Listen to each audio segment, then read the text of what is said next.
여러분, 하나님이 여러분들을 사랑하신다는 것을 믿으십니까? 여러분도 하나님 사랑하십니까? 왜 사랑하시나요?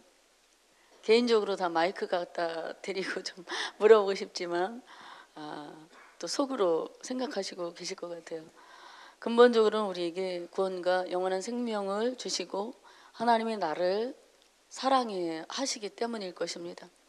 그런데 근본적인 이런 이유 말고요, 모두가 하나님을 사랑하는 이유가 있을 거라고 생각합니다. 그리고 그 이유는 조금씩 다를 것 같습니다. 사람들은 인생을 살면서 체험한 만큼 알게 되고 경험한 만큼 감사하게 되고 사랑받아본 만큼 사랑하게 되는 것 같아요. 그래서 뭐 고기도 먹어본 사람이 고기를 먹을 줄 안다 그래요. 그리고요, 사랑도 해본 사람이 사랑할 줄 알고, 사랑을 깊이 받아본 사람이 그 깊은 사랑을 또 다른 사람들에게 할 수가 있는 것 같습니다. 이건 뭐냐면 경험해봐야 진짜로 안다라는 말입니다. 여기 시편 기자는 1절에서 이렇게 말합니다. 여호와께서 내 음성과 내 간구를 들으심으로 내가 저를 사랑하는도다. 시는 자기 음성과 간구를 들으시고 응답해 주신 하나님의 신실하심을 감사로 고백하고 있습니다. 그래서 이 시는 자기 음성과 간구를 들으신 하나님이 기도를 들어주시고 그 기도에 하나님께서 응답하신 것을 경험한 것입니다. 우리가 다양한 성품과 다양한 환경에서 살아가고 있고요, 또 그런 분들을 만나면서 신앙생활을 하고 있습니다. 그런데 늘 감사하다고 어떤 분은 고백하는 그런 사람이 있는가 하면 늘 또 힘들다고 하는 사람들을 보게 돼요. 근데 매번 전사님, 제가 이것도 감사하고 저것도 감사합니다. 얼마나 하나님이 내게 베풀어 주시는 내가 많은지 몰라요. 이렇게 늘 말끝마다 감사하다고 그렇게 표현하는 사람은 하나님 주신 응답과 축복이 많은가 보다, 그러니까 저렇게 말마다 감사가 넘치는구나 이렇게 생각을 할 수도 있고 하게 되기도 하고요. 또 껐다가면 힘들어 죽겠다고 하는 사람이 있어요. 그럼 저 사람은 사는 게 무지 힘든가 보다, 신앙생활 하면서 좋은 일이 없었나 보다 이런 생각을 하게 됩니다. 그런데 성경은 감사는 평탄할 때 좋을 때만 하는 것이 아니라 우리 할 때만 할 수 있는 것이 아니라고 우리에게 가르쳐주고 있어요. 여기 신의 처지가 그렇게 만만한 상태는 아니었다라는 것을 앞에 나오는 내용을 통해서 우리가 알 수가 있습니다. 그가 받은 고통과 상황이 얼마나 어렵고 힘들었는지를 짐작하게 하는 내용들이 1절부터 이렇게 쭉 나오고 있는데요. 3절에 사망의 줄이 나를 두르고 수월의 고통이 내게 이르므로 내가 환난과 슬픔을 만났을 때에 라고 말합니다. 시는 어떤 환난으로 인하여 말할 수 없는 고통과 슬픔을 견뎌했던 사람입니다. 시인과 같은 역경과 고난의 자리에 처할 때에 어떻게 대처하는가 하는 것이 중요합니다. 그는 그 시인은 환난 때에 그리고 지독하게 슬펐을 때 그가 한 일은 무엇이냐면 여호와 이름을 붙들고 무엇을 한 것입니까? 여호와께 기도했다라고 말합니다. 절망적인 상해에 빠져 원망하고 좌절하고 낙심하는 대신 하나님의 이름을 의지하여 기도했다라는 것입니다. 고난 중에도 하나님의 도우심을 구했다는 거예요. 간절히 기도했습니다. 그 결과 지옥 같았던 상황에서 구원을 받게 되었고 이와 같은 고백을 드릴 수 있었던 것입니다. 그는 소울의 내려간과 같은 고통 중에도 자신의 기도에 귀를 기울여 주시고 응답해 주시고 구원을 베풀어 줄 하나님을 깊이 신뢰하고 확신했습니다. 그리고 그 하나님이 하실 일들을 미리 내다보며 감사하여 찬양을 드렸습니다. 10절에 이렇게 고백합니다. 내가 크게 고통당하였다고 말할 때에도 나는 믿었도다. 자기가 받고 있는 이루 말할 수 없는 슬픔 중에 하나님을 믿었다는 것입니다. 그 자리에 하나님이 자신과 함께 한다는 사실을 믿은 거예요. 하나님이 자신을 바라보고 계시다는 사실을, 자신의 고통과 슬픔을 하나님께서 지켜보고 계시고 분명히 어느 날 하나님께서 그 고통의 자리에서 자신을 구원해 주실 것을 믿었다는 고백을 드리고 있는 것을 보게 됩니다. 여러분, 하나님을 잘 믿는다고 믿고 주님의 몸된 교회를 잘 섬긴다고 섬기며 최선을 다했지만 결과가 안 좋다고 생각하고 계십니까? 신앙생활 하면서 삶의 지경이 좋아지는 것이 아니라 악인들의 공격과 시련과 박해가 있고 삶이 척박하고 먹기 살기 힘들고 지치고 고단하십니까? 신앙생활 하면서 삶의 지경이 좋아지는 것이 아니라 이렇게 힘들고 어려운 상황이 우리에게 때때로 닥쳐올 때가 있어요.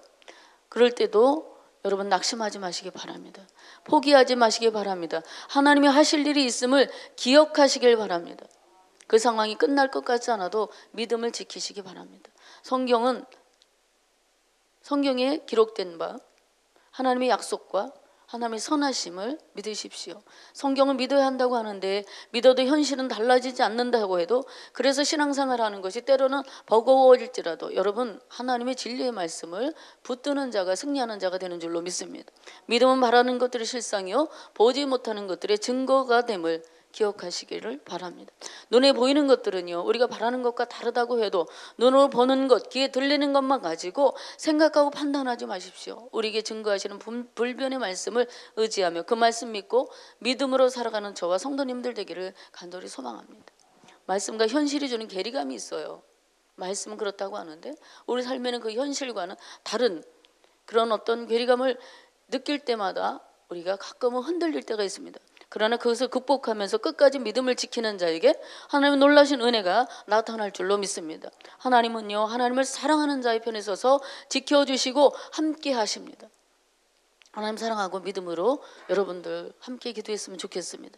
2절 말씀에 그 길을 내게 기울이셨으므로 내가 평생에 기도하리로다. 이렇게 고백하고 있는 시인을 보십시오. 기도의 능력과 은혜를 경험하고 알고 있는 이 시인의 고백이 우리의 고백이 되길 바랍니다. 응답하셨기 때문에 내가 기도하겠다고 조건부적인 서원이 아니라 기도한 자신에게 귀를 기울여 주신 하나님으로 인해 더욱더 기도하는 삶을 살겠다고 주님께 고백하고 있는 거예요. 여러분 중에 나는 그렇게 기도하라고 해서 기도했는데도 응답을 하나도 받지 못했다, 그런 분 계신가요? 마음으로만 손들어 보십시오. 여러분이 모르거나 깨닫지 못해서 응답받지 못한 것 같을 수 있어요. 그러나 하나님은 우리의 신음에도 응답하시는 하나님이십니다. 기도해라, 내가 응답하겠다 약속해 주신 분이 바로 하나님이시지 않습니까? 알게 모르게 여러분의 삶에는 하나님의 응답을 많이 받으셨을 거예요. 너무나 중요한 기도 제목을 내가 올렸는데 그것이 응답이 없었다고 해서 내게 전혀 응답하지 않으신 하나님으로 생각하면 안 됩니다. 물론 우리 기도가 다 100% 응답받는 그런 것은 아니에요. 어떤 기도는 바로 응답되는 경우도 있고 보류하시는 경우도 있고 거절하신 기도도 있어요. 우리가 응답받지 못했어도 기도가 거절당할 경우가 있어도 하나님을 신뢰하는 것을 놓지 마십시오. 왜냐하면 하나님은 나보다 더 나를 잘 아시기 때문입니다. 무엇이 유익한지를 너무나 세밀하게 알고 계시기 때문에 거절하심도 감사할 수 있는 것이 믿음입니다. 길가에 장미꽃 감사, 장미 가시도 감사. 저 이 찬양 되게 좋아하거든요. 측량 못하는 일 감사, 모든 것 주신 감사. 그 찬양 가운데 응답하심도 감사하고 거절하심도 감사하자는 찬양의 가사가 있습니다. 매일 찬양하며 가사에 우리가 은혜 받아도 정말로 마음을 다해 감사하지 않으면 소용이 없는 것이지 않습니까? 원하기는 겸손함으로 기도하고 감사함이 기다린다면 하나님께서 우리에게 가장 필요한 것과 가장 선하신 계획대로 우리의 삶을 인도해 주실 것입니다. 기도는 우리 인생길의 위기와 어려움을 이기게 하는 영적인 무기입니다. 이러한 사실을 너무도 잘 알고 있지만 우리가 기도하지 못하는 이유가 무엇입니까? 마음은 원이로되 육신이 약하다고요? 이건 우리가 흔히 하는 핑계지 않습니까? 모든 것을 이길 힘은 여러분 알고 계시겠지만 기도로부터 주어지는 것입니다. 말씀에 순종할 수 있는 힘도 용기도 기도할 때 주어집니다. 기도는 성령님과 교통하는 시간이고 하나님을 만나는 시간입니다. 그분께 우리의 마음을 드리고 그분의 마음을 느끼는 시간이 바로 기도하는 시간입니다. 시편 116편을 지은 시인은 죽어야 자기가 당하는 고통에서 자유하게 되리라고 생각할 만큼 너무나도 지독하게 어려운 상태에 있었던 것 같습니다. 그러나 진정한 희망, 자신의 영혼을 건지실 분 여호와의 이름으로 기도하기 시작합니다. 사람을 의지하지 않았습니다. 11절에 모든 사람은 다 거짓말장이라고 고백합니다. 사람들은 그러지요. 걱정하지 마, 내가 책임져 줄게. 너 어려울 때 나만 믿어, 내가 힘이 되어줄게. 하지만요, 내가 고난 당할 때, 내가 아무것도 없어 힘들고 어려울 때 다 뒤로 물러가고 도울 사람이 없어지고 인생은 결국 절대적으로 믿을 만한 대상이 아니라 그저 사랑할 대상이라는 것을 알게 되고, 이 시인은 그러한 경험을 했기 때문에 이러한 고백을 드리고 있는 것입니다. 절대로 풀리지 않는 매듭처럼 꼬여버린 문제가 있을 때 사람에게 이리저리 찾아다니는 것이 아니라 문제의 해결자이신 하나님께 나아가 하나님 의지하고 그분의 이름을 붙들고 기도할 때에 역사가 일어나게 되는 줄로 믿습니다. 사랑하는 여러분, 우리 앞에 아무리 크고 두려운 문제가 앞을 가로막고 있다 할지라도 기도의 힘을 믿고 무릎을 꿇을 때 마귀가 물러갑니다. 악한 자 역사도 물러가게 되는 것입니다. 두려워하지 마시기 바랍니다. 기도의 무기를 들고 여호와 하나님의 이름을 붙들고 나가는 순간부터 하나님의 오른손이 나를 붙들고 일어서게 도와주실 것입니다. 시편 50편 15절에 환난 날에 나를 부르라 내가 너를 건지리니 내가 나를 영화롭게 하리라. 예레미야 33장 3절에도 너는 내게 부르짖으라 내가 내게 응답하겠고 내가 알지 못하는 크고 비밀한 일을 내게 보이리라. 우리 연약함을 아시는 하나님께서 말씀으로 약속해 주셨고 보장해 주셨어요. 떨지 마라, 낙심하지 마라, 내가 너를 도와주리라. 국률과 자비가 풍성한 하나님이 저와 여러분의 하나님이심을 믿습니다. 어머니 같은 마음으로 우리를 국률이 여겨주신 하나님이 계시니까 여러분 안심하세요. 사업이 좀 어려워도요, 주님의 여호와 이름을 붙들고 기도하는 자에게 하나님이 열린 문을 허락해 주시는 역사가 있게 되는 줄로 믿습니다.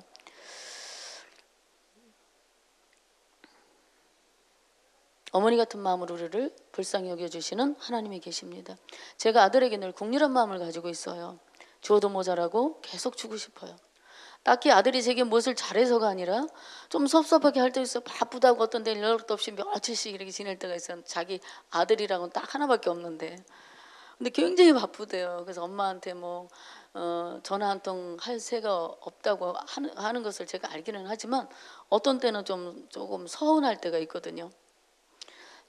그래도 자식이라 그런지 그런 마음이 있어요. 나는 안 먹고 안 입어도 자식에게는 좋은 것 주고 싶고 한없이 줘도 모자란다는 그런 생각이 들어요. 그냥 괜히 딱 하고 안쓰러울 때가 있어요. 아무것도 아닌 것도 신경이 쓰여요. 그리고 작은 것 하나에도 감사의 마음을 전하려고 하는 그 아들을 보면 어떻습니까, 여러분? 밥 안 먹어도 배부를 만큼 만족하고 행복합니다. 아마도 우리 하나님 그러실 것 같아요. 왜요? 여러분과 제가 하나님의 자녀이기 때문입니다. 하나님 우리를 긍휼히 여겨주시고요, 늘 자비를 베푸시기를 원하신다고 생각합니다. 우리는 절대로 하나님 없이 살 수 없는 존재고요, 하나님도 아마 우리 없이는 사실 수 없을 거라고 생각합니다. 사랑하는 여러분, 하나님께 소망을 두세요. 우리가 우리의 삶에 주어지는 모든 일을 은혜로 받아들이면서 감사하는 마음이 더욱 커지는 그런 은혜가 있게 되길 바랍니다. 여기 12절에 시인은 이렇게 말합니다. 내게 주신 모든 은혜를 내가 하나님께 여호와께 무엇으로 보답할까? 죽음 같은 상황에서 건져주신 것만이 감사의 조건일까요? 그렇지 않더라고요.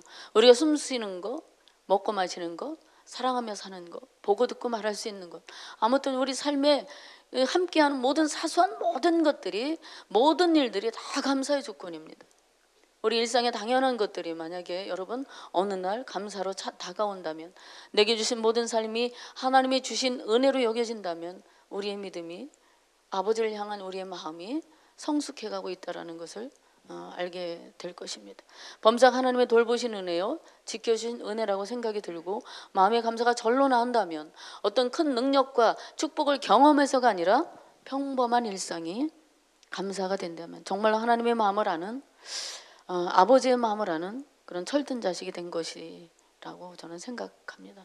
시인이 하나님이 주신 모든 은혜를 무엇으로 갚겠다고 합니까? 13절 10절에 보면 구원의 잔을 들고 여호와 이름을 부르며 여호와의 백성 앞에서 나는 나의 선을 여호와께 갚으리로다, 이렇게 고백하고 있습니다. 시인은 아마도 고난당할 때 하나님께 기도하면서 약속한 것이 있었던 것 같아요. 하나님, 이 고난의 자리에서 하나님이 나를 건져주십시오. 하나님 나를 자유케 했을 때 내가 이러한 삶을 살겠습니다라고 어떤 약속을, 서원을 드린 것이 있었던 것 같습니다. 그래서 하나님 앞에 서원한 그것을 하나님 내가 신실하게 지키겠습니다, 하나님 이름을 높여 찬양하겠습니다라고 고백하고 있어요.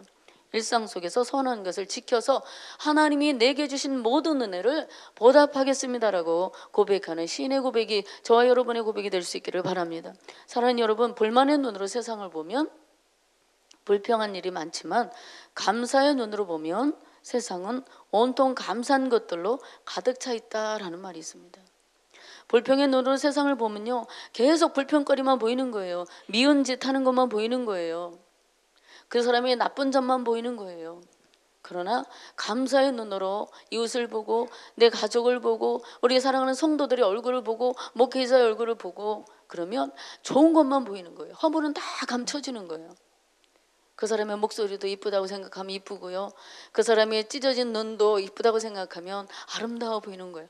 다 좋게 보면 좋게 보이는 거예요. 그런데 불평하고 미워하고 그렇게 안 좋은 내 심령이 삐뚤어져 있으면 보이는 것마다 다 삐뚤게 보이는 거 아니겠습니까? 불만의 눈으로 세상을 보는 것이 아니라 감사의 눈으로 볼 수 있는 그런 은혜가 저와 성도님들에게 있게 되길 바랍니다. 2019년 보내면서 우리에게 주신 모든 은혜를 어떻게 보답할까 생각해 보시면 좋겠습니다. 우리 하나님 앞에 구원의 은총을 받은 것에 구원의 잔을 들고 하나님 앞에 기쁨으로 나아갈 수 있기를 바랍니다. 우리 구원에 받은 은총을 그냥 숨겨두지 말고 구원의 잔을 높이 드십시오. 모든 만민이 볼 수 있도록 나 이웃이 볼 수 있도록 하나님 내게 주신 구원의 은총이 이렇게 하나님 너무나 값지고 보배로운 것입니다라고 나타내 볼 수 있는 저와 여러분 되길 바라고요. 우리가 가진 물질과 시간과 재능을 우리 하나님께 기쁨으로 드릴 수 있기를 또 바랍니다. 감사 찬양에 담긴 우리 고백을 하나님께 올려드리는 저와 여러분 되기를 바라고요. 우리에게 주신 모든 은혜가 진실한 감사의 고백으로 하나님 앞에 이 시간에 또 올려질 때에 우리 주님이 큰 은총을 저와 성도님들의 가정과 삶에 풍성하게 채워주실 것을 믿습니다.